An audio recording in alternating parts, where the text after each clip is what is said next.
we kind of feel like we hit a wall and like, what can we do? And some people feel very stuck. So, first thing, I definitely want to let people know that this is normal. Okay. If you're a parent, it's normal to get frustrated with your children. If you're a spouse, it's normal to get frustrated with your partner.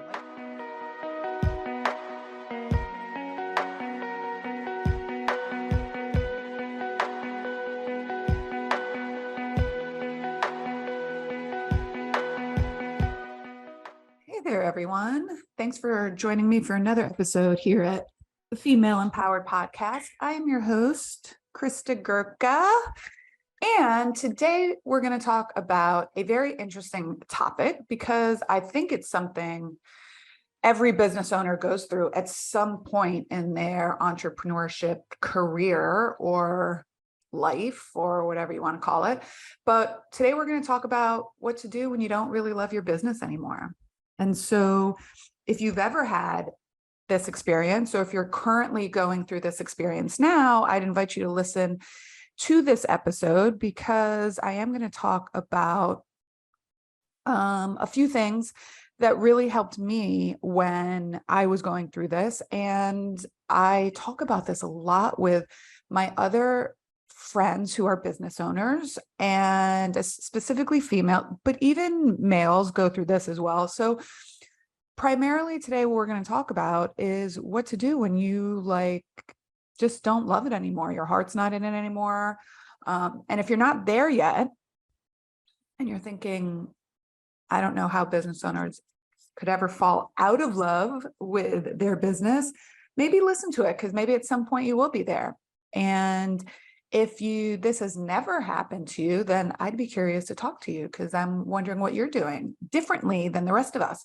So generally what happens, when an employee gets bored or frustrated or doesn't love it anymore, they have the option to quit, to move on, to look for a different role, to go to a different job, to move to a different city. But when you're the business owner, it's not that simple, right? When we own our own business, we have obligations to the business, to the clients, to our families, to our staff, to our team, to the vendors, to our landlords. So it's not like we can just up and be like, yeah, I'm done. I mean, you really can, but you can do whatever you want, but that's not ideal. Okay. And so when we fall out of love with our business, we kind of feel like we hit a wall and like, what can we do? And some people feel very stuck. So first thing, I definitely want to let people know that this is normal. Okay. If you're a parent, it's normal to get frustrated with your children. If you're a spouse, it's normal to get frustrated with your partner. Like there's normal things that happen when you are irritated with your job or you just don't love it anymore, especially if you've been doing it for a long time, because it is hard, right? It's challenging and it's hard. And you have a lot of responsibilities and people relying on you, which is difficult. Okay. If it were easy, everybody would do it. That's why there are business owners and there are not business owners, right? So at some point you might be going through this. You might be doing it now. It might be a year down the road. It might have been 5 years ago and now you're on the other side of it. But this has happened to me too. And then I'm like, oh, I would love to just burn it all to the ground, or I would love to just go work at an Amazon fulfillment center where I could do mindless work and just stuff boxes and stuff. But after I bitch and moan and maybe cry a little or yell or throw something at the wall, and I'm not condoning violence or, messing up your house, but I realize honestly, like if I really dig deep, there's nothing more that I want to do. All right. I love what I do. I love having the impact that I have on my community and my team and my staff and the clients and all of it. I do love it. So I'm going to give you some tips that helped me, and I do think help a lot of people. And this, I think, really can go with, even if you're just talking about your job, like even if you're a Pilates instructor that works for someone else, but you're maybe don't love what you do, or you're a physical therapist, or you're a gym owner, or you're a trainer, and you're just like, one more client, one more day, 10 more burpees. Like, there are things you can do to reinvigorate your passion and your love for what it is that you're doing. So number one is assess, what is it that you want out of your business? What is it that you want out of your career, out of your profession, out of what it is that you do every day? And specifically at this point in your life. Okay. So specifically where you are now and where you think you want to be in the next 3, 5, 10 years. And if you're not sure, then just look right now. What do you want your life to look like now? Not everyone wants a high 6 or 7 figure business like I have, right? Not everyone wants to grow their business to 8 figures like we've done at Pilates in the Grove. Not everyone wants to have a team of 20.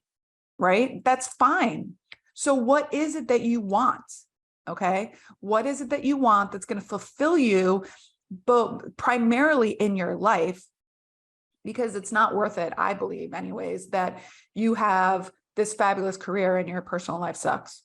So to me, that certainly wasn't worth it to me. So I have made very, very specific choices in my business so that I can generate the 6-figure income that I want without working 80-hour work weeks. Okay. So I have very deliberately and intentionally set out to create this type of business where I go into my studios, 8 to 10 hours a week if I want to, and I can draw a 6-figure income while running a 7-figure operation. So that is what I wanted.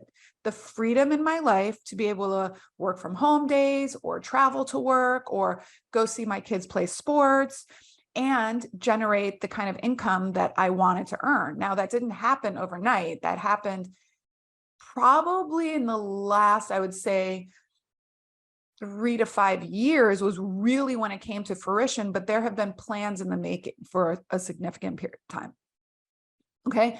So I see usually people that fall into 3 different categories. Okay. People that see their job as a career. So they see themselves as entrepreneurs, right?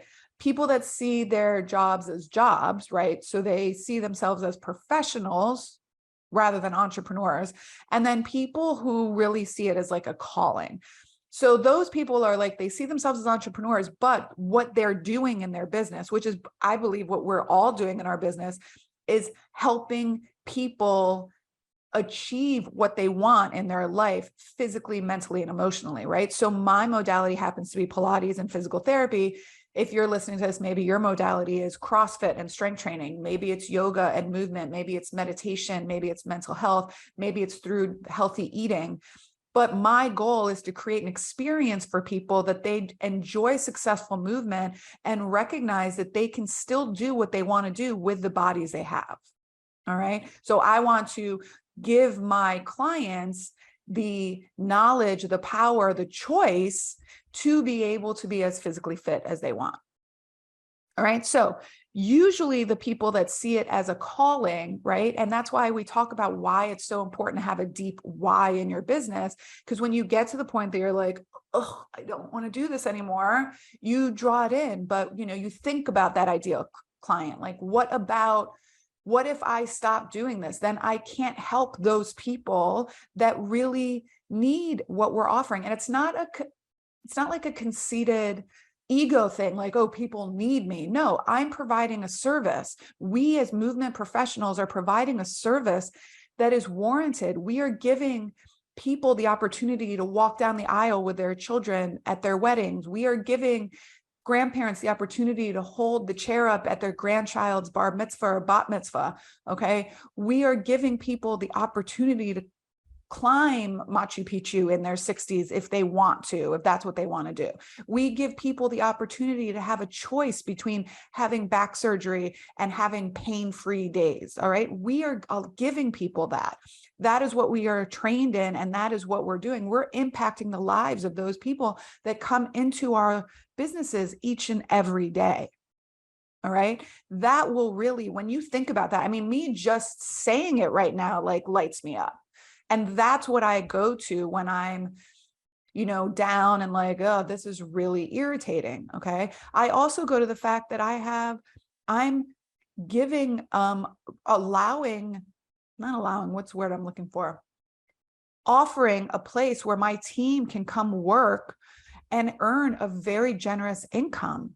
Okay. Earn a very generous living doing what they love to do. And what I hope is an empowering and uplifting environment. Now, it is work. It is a 4-letter word. So it's not always, candy and lollipops and rainbows, but I feel that it's a good place for them to work. They have agency and autonomy, and they make a good living. Right? So what is it that you want out of your business now? And what motivates you now? Not necessarily when you got into your business, right? My motivation when I started my business, my children were 4 and 6 or 2 and 4. They might've been 2 and 4 when I started my first business. Okay. Yeah, that was in 2008. They were 2 and 4. So now at 17 and 19, they're very different. My needs are very different. My wants are very different. So stop trying to shove your 20-year-old goals into your 30, 40, and 50-year-old present. All right. Things can change. Now, what I want out of my business is to have a business that runs on autopilot with the skills that we have given our team, and that our team steps up to keep this business going so that I can really work from anywhere. And I can truly be the vision of the company and where is it going to go in the next 3 to 5 years, and have agency and autonomy over my free time. That's what I want. And I want to earn a good living. And I don't think there's anything wrong with that.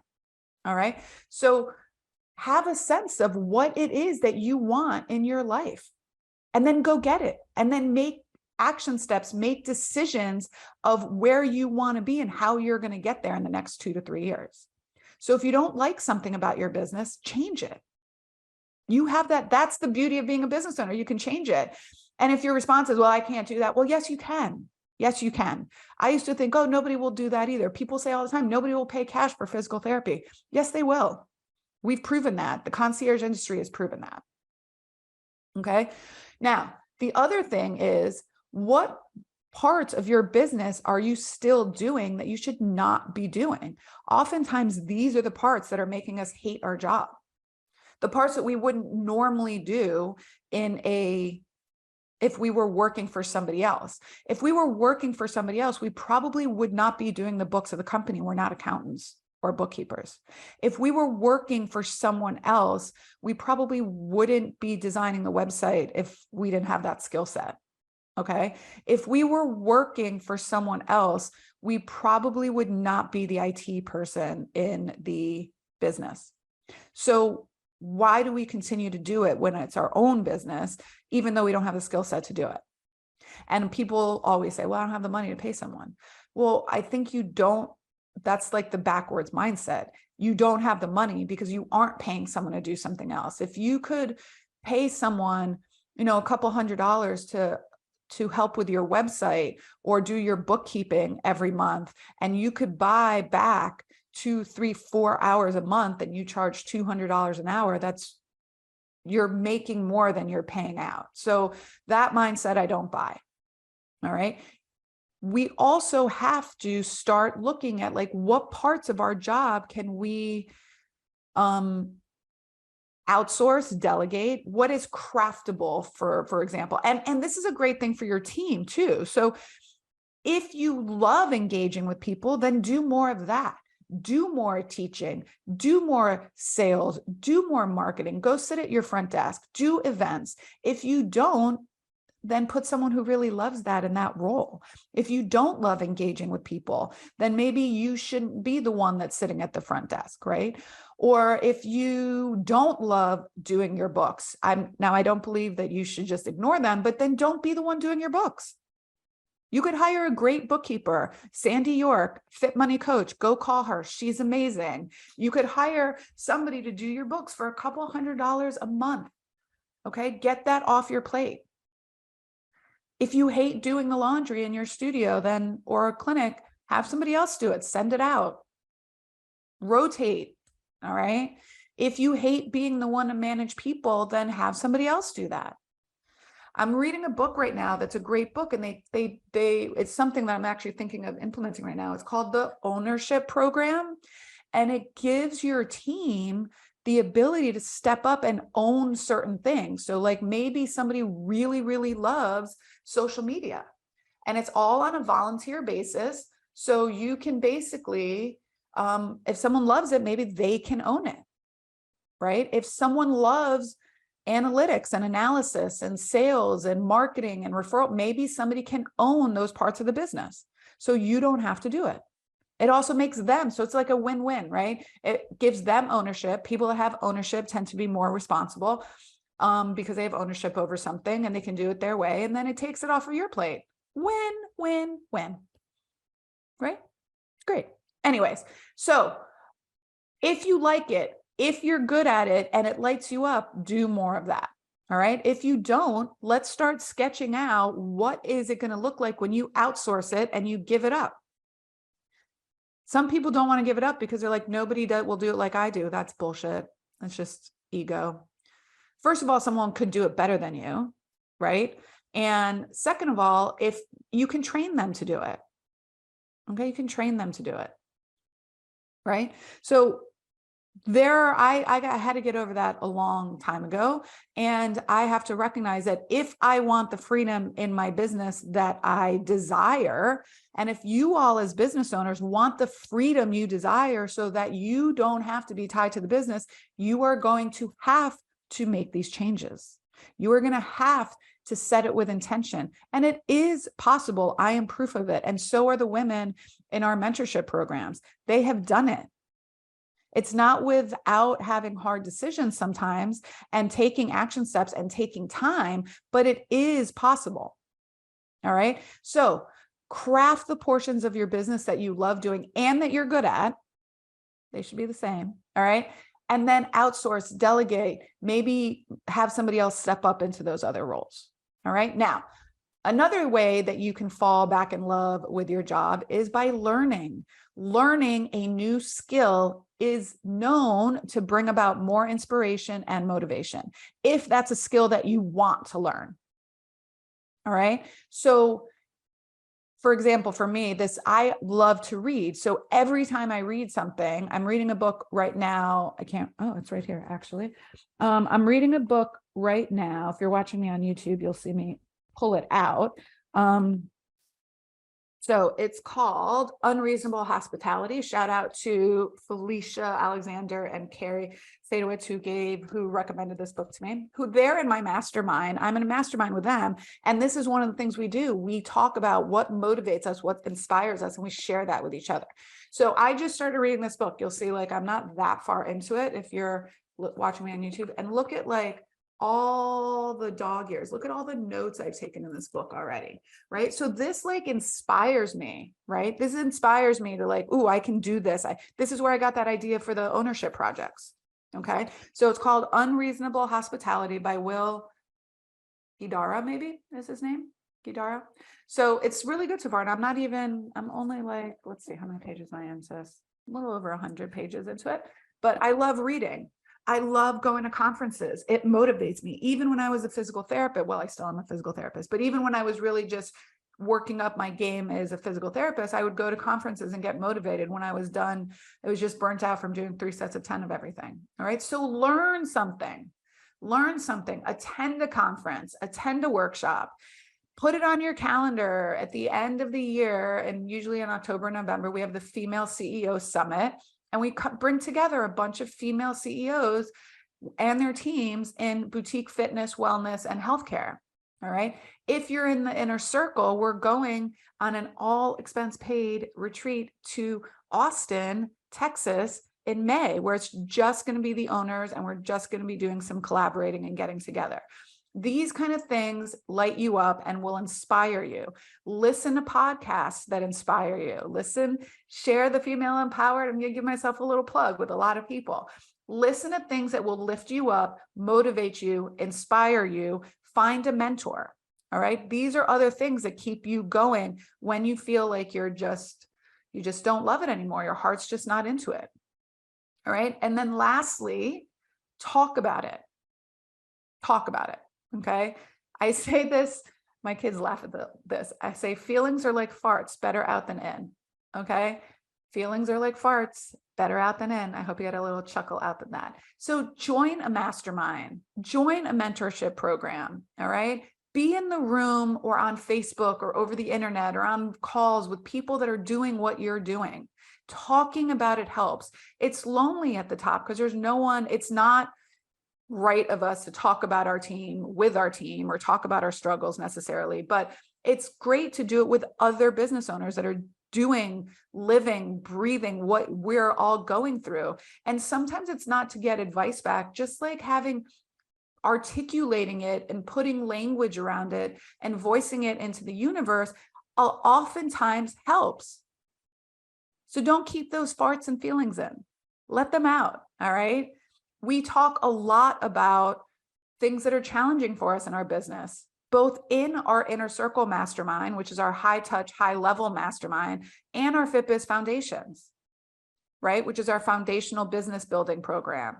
So if you're interested in being part of a community with other like-minded females that are doing the same thing you're doing, right? Join one of our programs. I would welcome you. It's a great program. I mean, just for example, somebody posted in our group last week, maybe Thursday or Friday, about a challenge she was having with a patient who happens to be a doctor and could maybe refer, but she was like, she's taking up so much time and energy for me. I'm just not sure if it's worth it to keep working with her. And I think there was like 20 comments in there.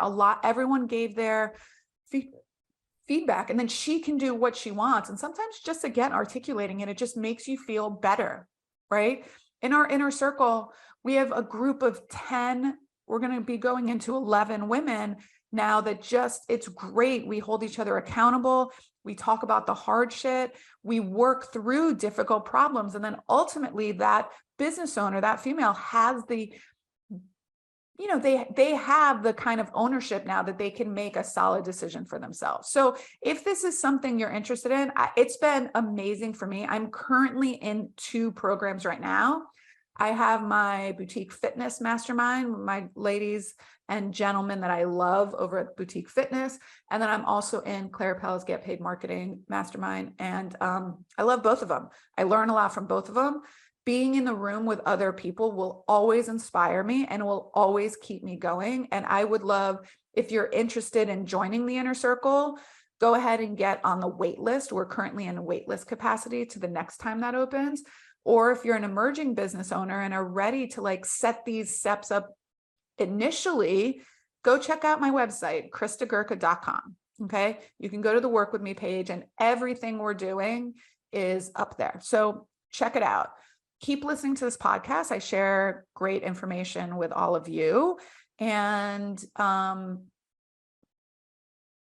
think that doing all of these things, so deciding what you want from your business, starting to outsource, delegate things that no longer serve you, learning more, learning what will inspire you, and it could be anything. It could be like learning how to be a better leader, learning how sales and marketing, customer service, analysis, finances, or even just how to get out of your own head, how to deal with anxiety, how to deal with obsessive thinking, right? Do something for yourself and then talk about it. Talk about it with people. I didn't say complain about it. I said, talk about it. Okay. So having some of these endeavors will really, I think they have positive spillover into our personal life and then ultimately into our professional life, giving us the energy and inspiration to re-engage the parts of us that maybe have decided that they're not extremely happy right now. So this was a real short and sweet episode, just a little insight into how to get yourself re-engaged. And like I said, if you're interested in being re-engaged, seriously, I sometimes pay for my masterminds literally just to be in the room with people. All right. The women in our group, I got very lucky. They are amazing. So the cost of enrollment just to be in the community is phenomenal. So check out my website or scroll down here and really click on the show notes, kristagurka.com. And you can go to the Work With Me page. There's a variety of ways to work with me. If you're interested in just shooting me let's schedule a discovery call to see if I might be the right person to work with you. And I can explain my programs over a Zoom or a phone call. You can just schedule a free discovery call, kristagurka.com/discovery. And we'll set up a call. We'll set up a 20-minute call to chat, see if I'm the right person to work for you, to help me help you fall back in love with your business. All right, ladies, that's all I got for you today. Until next time, my friends. Bye for now.